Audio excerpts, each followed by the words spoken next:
Hey folks, it's Matt once again, and welcome back to another review. And hopefully if this works out right, the third and last review I'll post today of a film called The Final Girls. And the best way to describe this film is think of Last Action Hero, but with slasher films instead of action movies. Slasher instead of action. And I really enjoy Last Action Hero. I did a review a long time ago with a much older camera, and I always thought it was an underrated movie. And I liked this movie. I thought it was a pretty good flick. I liked that idea. I thought it had some good emotion to it and the story. It definitely gave me some fun chuckles on how they play off. Pretty much a group of characters. One whose mother was killed years ago, but she was one of the actors in these slasher movies called Camp Bloodbath. And they're doing a screening of both films back to back, Camp Bloodbath 1 and 2. There's a fire in the theater. Her and some of her friends escape. They can't go that way, they go that way, they go through the screen, and they end up in the movie. And I thought that was just a very interesting idea. I thought it had some pretty decent spots in the score. I thought the characters were pretty well done. Overall, I liked all the characters. I didn't hate anybody or annoy anybody. The 80s characters were pretty fun. Gave me some chuckles. I thought the lead girl did perfectly fine. I like the aspect that here she is in front of this person who is her mom, who died years ago, but it's not really her mom because it's playing this character in a movie. That gave a nice little emotional aspect to it, and just the idea alone, and I thought it had some pretty damn good direction and ideas they threw in there that you could tell straight from the trailer. My biggest gripe with the film is if you're going to do this, and people would say this is a big gripe on Last Action Hero, but on Last Action Hero it didn't bother me as much as this, and that is, if you're going to do this for slasher films, why the fuck do you make your movie PG fucking 13? Again, I enjoy the film. I'll get more in depth as to why I enjoy the film. But the biggest crutch for this movie is why the fuck is it PG fucking 13? Why? There's no need for it. There's not, to get a wider release. That's not gonna happen! How many fucking horror films get that much wide of a release? You really thought that this was going to get 5,000 screens? No. You don't go to fucking Amazon, if I turn that on right, and you don't see it on VOD or some other shit. So you could go with any rating you want. You don't have to go with a PG-13 rating. If you're wondering why I'm hesitating, because we go to The Final Girls, shop Amazon Video, $6.99 to $14.99. That's where most people don't see it like that. Yeah, rent it for $7, buy it for $15, or I'm sure it'll be on YouTube or whatever else stuff. But goddamn it, man. If that's the case, again, it's not, you can't give this reason to appeal to a wider audience. Are you releasing in 3,000 screens across the country? No. Well, then the reasoning is bullshit. I don't know what the reason is. They didn't give a reason. I don't know the director, but it's, at the end, they enter an 80s slasher movie, but there's really no gore. It's about as dry as my face. There's no tits, no ass, and there's really no cuss words other than, for people who happen to be gay, I apologize, but a use of the word fag. and someone says the word turd. But I've seen a lot of slasher movies, and they could be a lot more colorful than that. For example, you're dead fuck. I'm a dead fuck, yet the computer don't lie. I'm a dead fuck. Of course, Friday the 13th Part 4, the final chapter.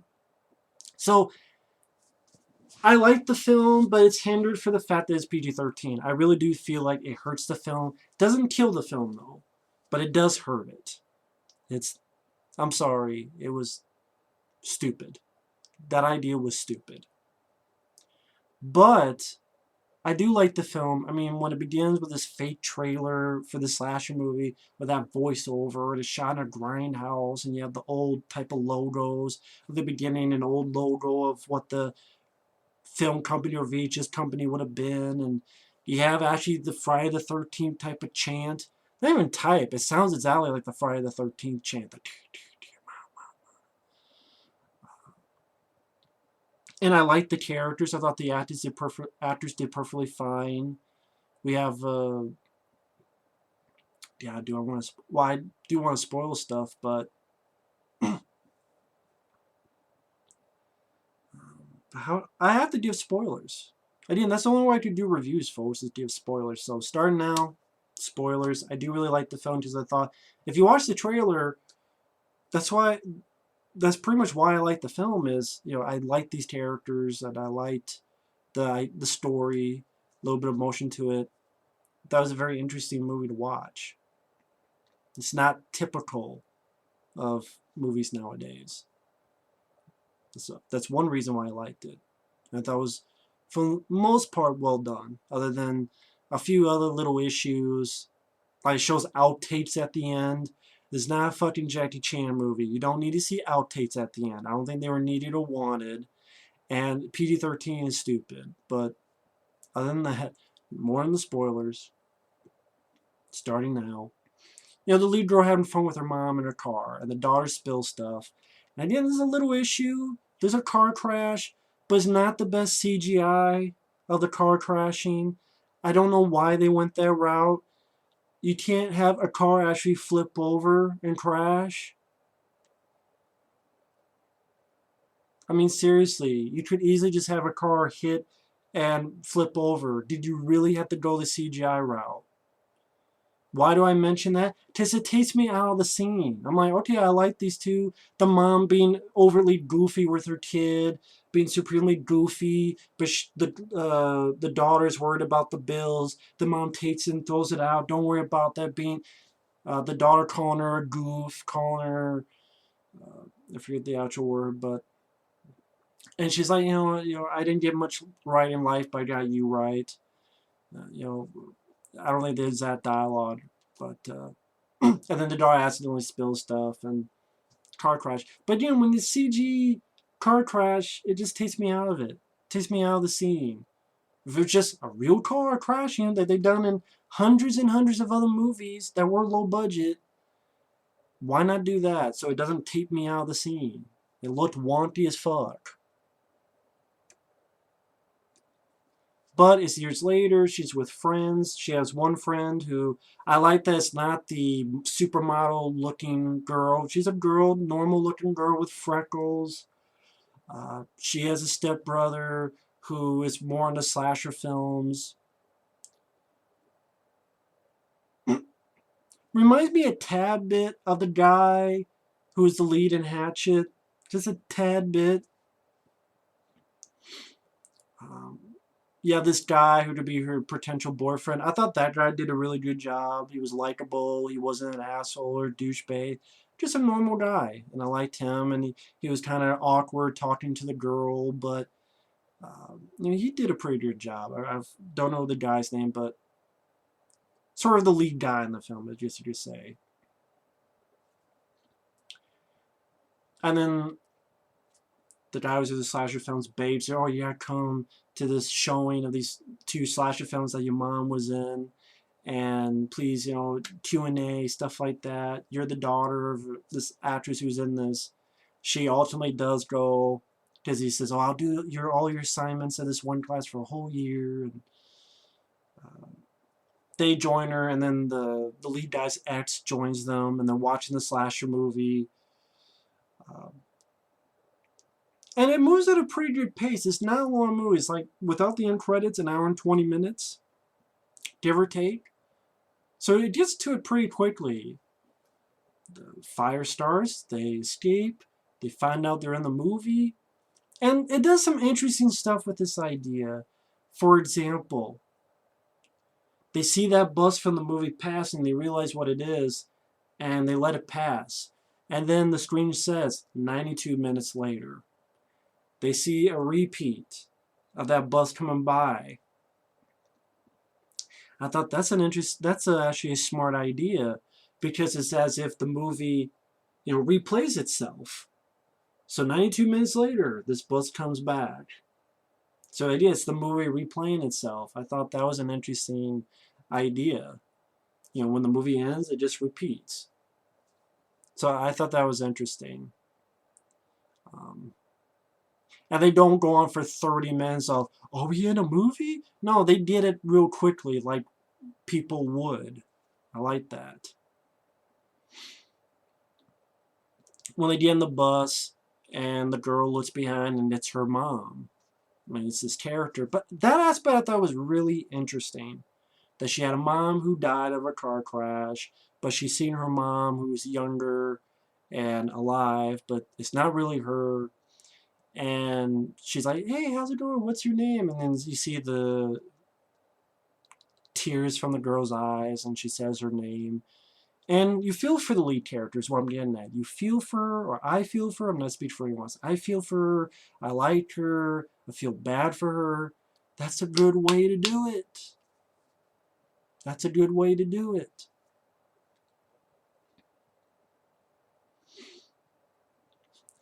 And then they get there to the summer camp, and they pretty much have to figure out what to do next.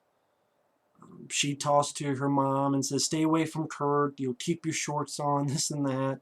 Because when you have sex, you die.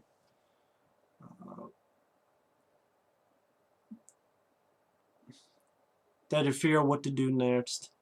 One thing leads to another, and they're watching, they see one character getting killed by this villain who is pretty much Jason, except instead of a hockey mask, it's a...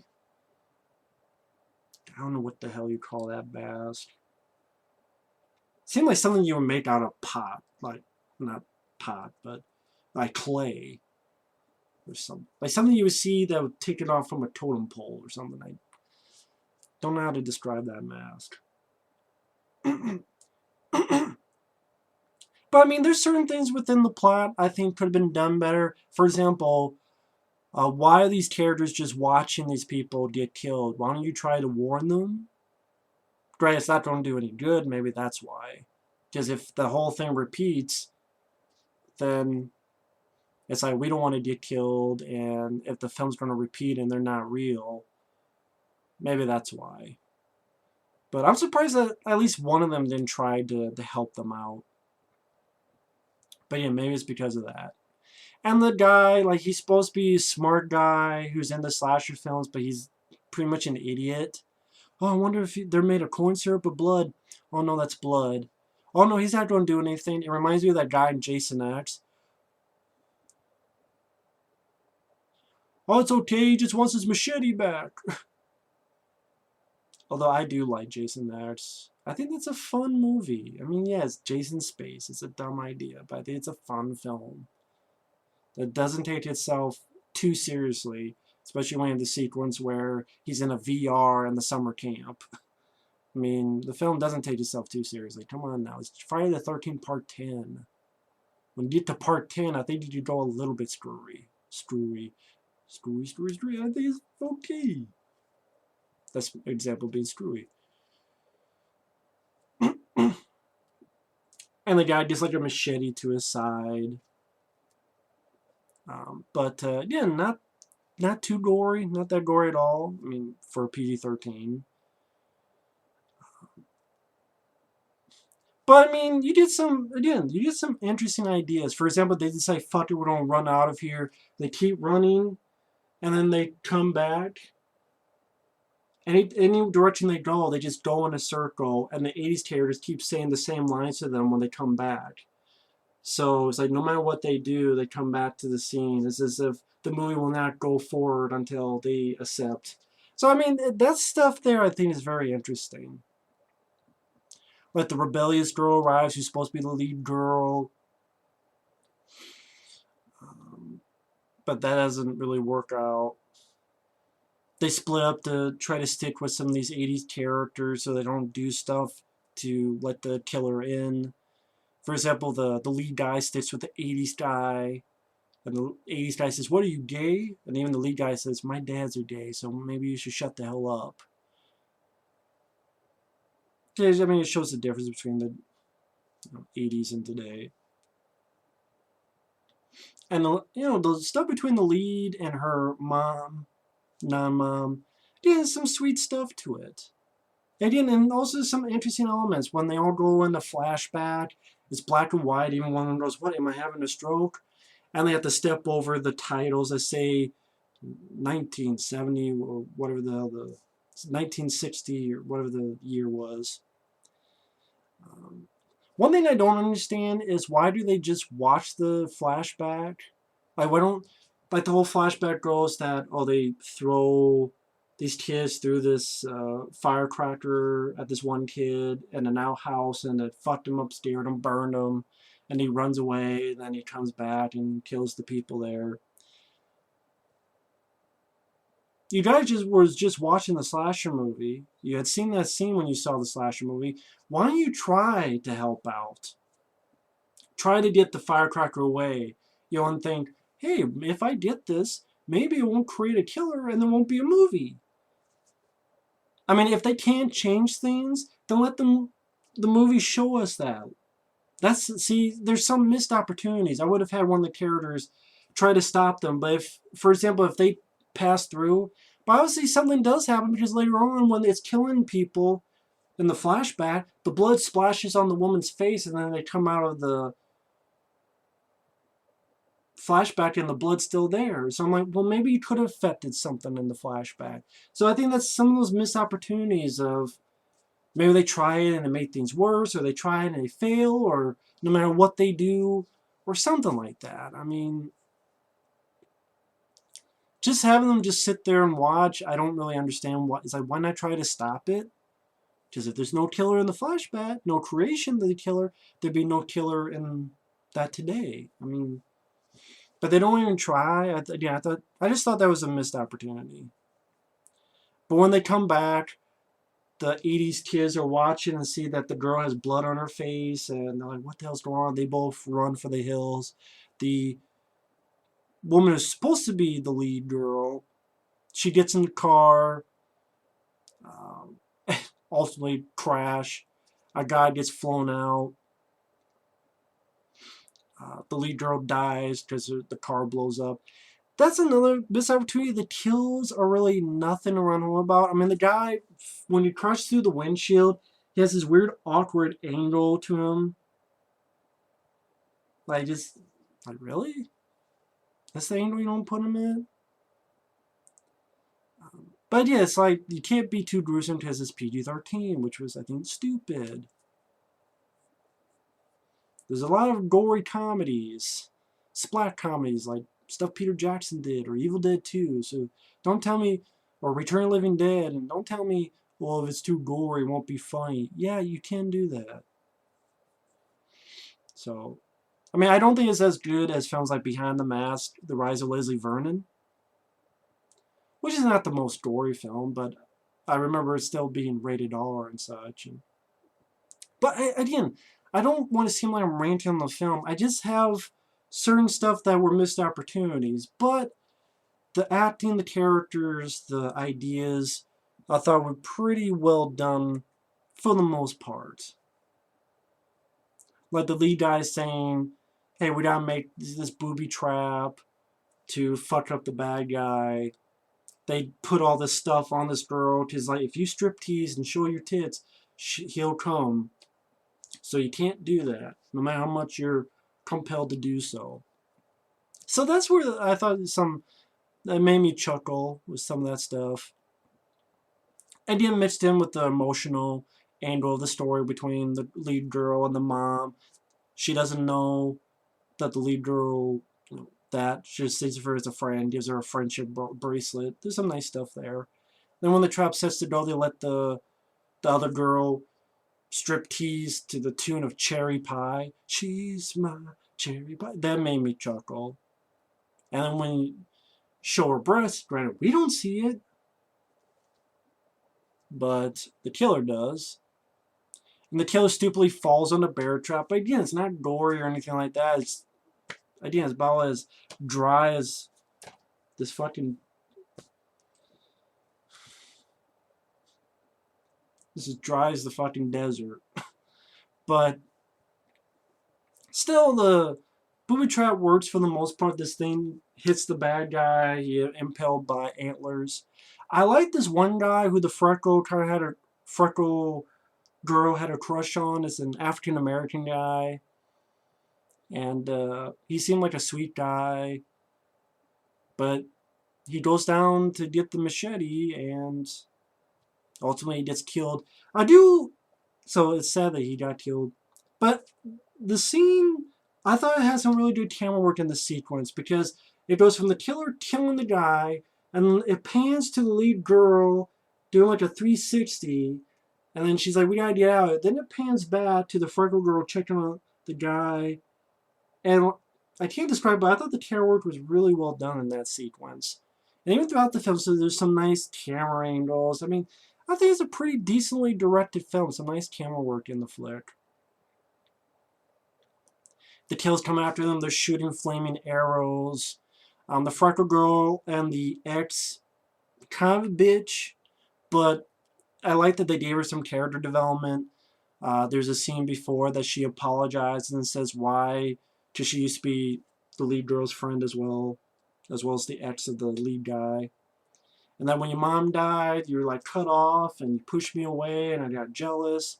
And in this scene, she really redeems herself as well, because the whole point is this bucket with gasoline won't drop, and the freckle girl gets stabbed, and they're both trapped. But usually in films like this, she's just a typical bitch, but I like that she tells the lead girl and the others, go. Just go. Hugs the hand of the freckle girl, and then finally gets the gasoline down, and then a flame explodes. So again, that's why I thought they did a good job with the characters, and the actors did their parts well. And then our remaining three, the mom, non-mom, the lead girl, and the lead guy, they're jumping, and then I'm wondering what the hell's going on, and one of them goes, it's slow motion. I like that they noted that. And then the killer comes out, really cool looking shot. He's all in flames. Again, there's some really good looking shots in the movie. I mean, it's a good looking film for a low budget flick. I will say that. And the guy gets stabbed on the side.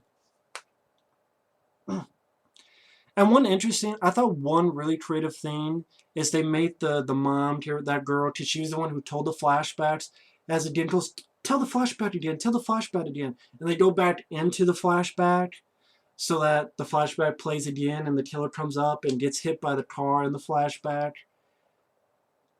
Okay, gets out of the flashback, sum it up. I thought that was really creative. I would never thought of that, but that was interesting. The mom, non-mom, I don't know how to describe the character. She gets kidnapped, and the lead girl goes after her, rescues her, but she gets stabbed.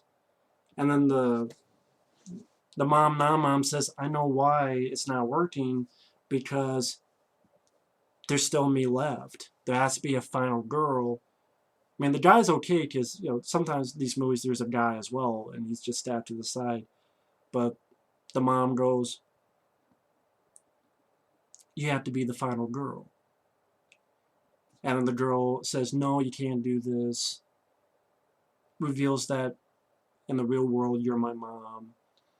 And I'm not going to spoil all the bits of dialogue, but I thought it had some good dialogue, and the mom gives herself, sacrifices herself And then the lead girl finally gets up and is now the badass final girl for the rules of the movie. And has a nice little fight. Granted, not a fight you see in the 80s movie, but a nice little fight. Ultimately cuts the killer's head off. The guy comes out. Again, really interesting shot where they look up and the end credits just roll right in front of them against the sky. And even the old school, this film has been rated R. And they're wondering what's going on, and they wake up in a hospital, and their friends are there. I don't know why their friends are alive. Maybe because they weren't actually part of that film, so they're magically whisked away. But then, honestly, well, it didn't matter if they lived or died, because would this have happened anyway? Oh, maybe not, but I didn't. It was cool. I liked the characters. So it was cool that they survived. The ones that went with them, like the slasher guy, the freckle girl, and the bitch, but who's not a bitch anymore. And of course, her new boyfriend. They're in a hospital, and again, they're alive. And they find out they're not just at a hospital; they're in the sequel, Camp Bloodbath 2. So again, I don't know why they're alive, but I'm like, okay, I guess I'll go with it. I'm sure there's some explanation that people sum up. But, and the outtakes at the end, again, it's not a Jackie Chan movie. We don't need to see bloopers. It's not Cannonball Run. So, I mean, there are issues I have with the movie, but the pros for me outweigh the cons. So, I mean, I've had some issues with the plot, meaning like some missed opportunities. The CGI car crash should have just been practical. Should not be fucking PG-13. The some missed opportunities doing more with the slasher films. But I thought the idea was very intriguing and pretty original. I mean, again, Last Action Hero did it for action films, but pretty original. I thought the characters and acting was well done. The score fit fine. Some nice, good camera work. Like when she's trying to rescue her mom, the camera is tilted and angles. I thought that was some nice directing choices. And a good emotional part to the story, and it also gave me some chuckles to it. So overall, I do like the film. There's some issues, but I still give it a thumbs up because I thought it tried something different. It tried something outside the norm. It's just, again, my biggest issue of why this film needed to be PG-13. I have no idea why. But other than that, well, some other issues. But again, thought the characters worked well. I thought the plot worked well. It had some creative. It was a creative movie. I think that's another reason why I liked it. It was a creative film, which nowadays it can appeal to me because you get tired of saying the same shit. But again, just because it's different doesn't mean it's good automatically. But I thought this was pretty creative at points, so I liked that. And again, the acting was pretty well done as well. Good set of characters. And the lead girl, again, she did a pretty damn good job, the lead girl. I don't know the actress's name, but I thought she did great. And the girl who played the mom, as well as the character in the slasher movie, she did a really good job too. And again, and also what becomes the lead girl's boyfriend, that guy did a good job. And really, the whole cast did a good job. So I know that's my drawn-out review of the Final Girls. Either way, thanks for watching. Take care, and we will see you later. Bye-bye.